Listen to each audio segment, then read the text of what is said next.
David's story was never just about building a tiny home. It was about creating a new path, a way to rebuild and move forward. He started this journey with hope, but sometimes life throws challenges that make stepping back the only option. And I know how hard that choice can be because I've been there myself.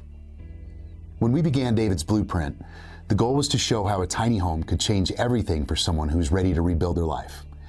David's journey, though on pause, doesn't change the power of that vision.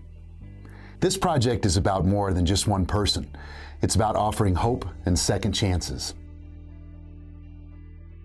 David's story hits me particularly hard because it feels like looking back at my own life. Growing up, I felt like I was stuck climbing a mountain that just kept getting steeper. No one knew that I had ADHD or that I was battling depression.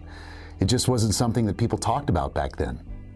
Instead, I got called the smart but lazy kid, the one who couldn't stay on track or focus no matter how hard I tried. ADHD made life chaotic. It's like being strapped to a rocket with no steering wheel to control it. Some days it was full throttle with no direction. Other days, I'd get stuck in analysis paralysis, unable to move forward at all. And by my late teens, I turned to self-medicating with alcohol and drugs to quiet that constant noise in my head. And at the time, it felt like the only way to find peace. But those choices only pulled me further away from the person I wanted to be. And I struggled like this for most of my adult life. And what I've learned, though, is that ADHD isn't just a challenge. It's also a superpower when you learn to harness it. It's the reason I can dream big and see possibility where others might not. And that's part of what inspired this project, creating something meaningful out of the chaos, not just for myself, but for others like David.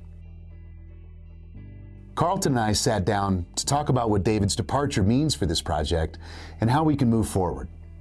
From day one, there has been a recognition that this project was going to move forward. We also understood that the young people we work with face some significant challenges around integrating into the workforce, healthy socialization. Carlton shared something that stuck with me. He said, "This isn't just about building homes, it's about rebuilding lives." And we talked about how this project gives young people a chance to learn the construction trades. We have still taken a young person through a very important part of their journey and created opportunities for incredible lessons that you can then begin to build a life on. By working with their hands and minds, they gain not just skills, but also a sense of accomplishment and purpose. Carlton emphasized how learning to build can change someone's perspective. It gives them something tangible that they can point and say, "I made that." And for many of these kids, some of them may have made some bad choices, but some of them ended up just in circumstances that out of their control. And for many, this is the first step in building a path forward in the construction trades or other careers that they might not have seen as possible before. I'm hoping that the individuals viewing your videos, following this whole trajectory, understand that the value of these young people and put that together with the struggle that they have been handed in life. And this project is more than just about teaching skills. It's about building hope and showing them that there's a better future ahead, one they might not see today. ADHD affects so many lives, yet it's still misunderstood by nearly everyone.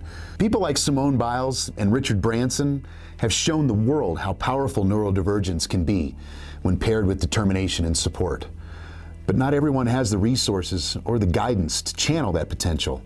And that's why this project matters. Most of us realize that our success in life has come out of a willingness to be vulnerable, a willingness to fail, or the ability to recover from a failure, and knowing that the people around me will support me regardless. And so, is there something I missed in that journey with David? And that's what we have to go back as a team and tear apart. Tiny homes aren't just houses.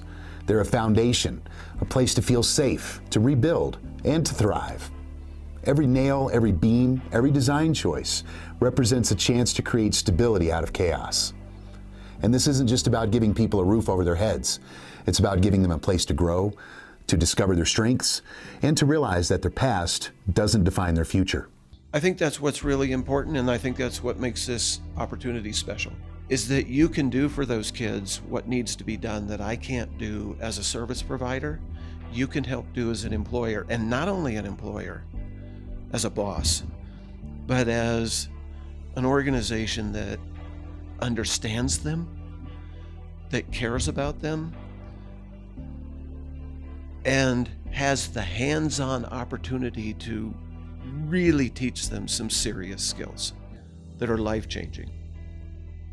2 or 3 weeks ago, I met with a group, and when we got all done, they asked, so how could I support other than money? And I really think the best way to support the young people we serve is to have communities that know how to hold space for them and a little bit of patience, because that's the biggest thing they struggle with. Even if it takes them into this tiny house journey and back out of it, I am committed to their long-term success.